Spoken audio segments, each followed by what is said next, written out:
Let's seriously talk about the fastest way for an expat to ruin their reputation in Belize. You can have plenty of money in Belize and still have very little social capital. And if you're planning to move there, that matters more than you may realize. A recent story involving Smokey's Seaside Restaurant and Bar in Belize City caught my attention for exactly that reason.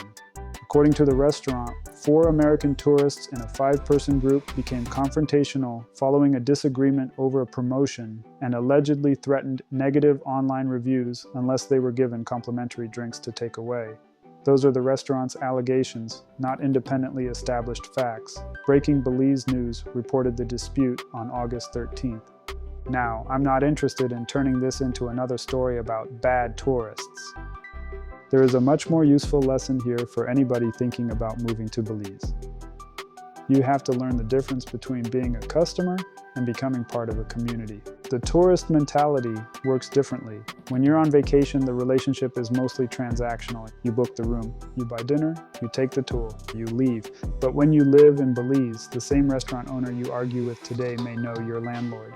Your contractor may know your mechanic. Your neighbor may be related to somebody running the shop you visit every week. Belize is a small country. That changes things. And no, I'm not saying everybody knows everybody. I'm saying your reputation can travel farther than newcomers coming from large American or Canadian cities sometimes expect. That can work beautifully in your favor. Treat people well, show some patience, become a regular, support local businesses, learn names, and relationships start growing. But entitlement travels too. Money does not automatically buy social capital. This is where some newcomers misread Belize. Having more purchasing power does not automatically give you more standing in the community. Being from the United States or Canada does not make your expectations the default. And having a large social media following or the ability to leave a bad review doesn't mean a local business owes you special treatment. Smokey's describes itself as a 100% Belizean-owned restaurant. That detail matters.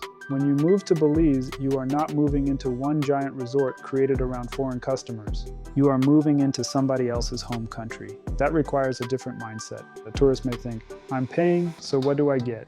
A successful long-term resident eventually starts thinking, how do I fit into this community? That doesn't mean accepting bad service, and it doesn't mean never complaining.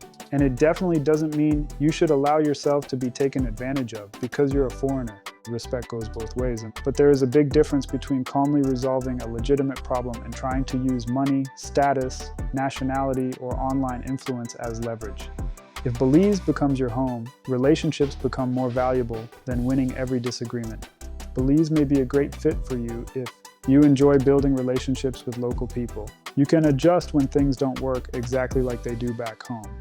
You respect that Belize has its own culture and way of doing things. You want to participate in a community instead of living permanently as a tourist. Now, Belize may frustrate you if you expect American or Canadian customer service norms everywhere. You believe spending more money should bring special treatment. Small inconveniences quickly become confrontations. You want Belize to change around you instead of learning how Belize works. Here are the questions to ask before you move. Most people spend months researching real estate, healthcare, residency, banking, cost of living, all important. But ask yourself another question. Am I prepared to become a neighbor instead of remaining a customer? Because after the honeymoon period wears off, that may determine your Belize experience more than your ocean view. The people who tend to build satisfying lives abroad aren't necessarily the people with the biggest budgets. They're often the ones who learn how to belong without demanding that everybody accommodate them.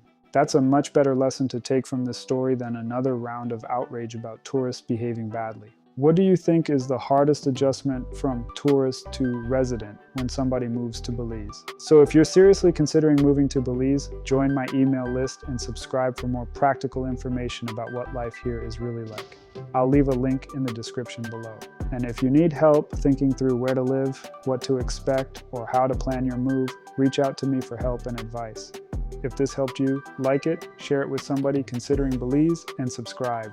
See you in the next one.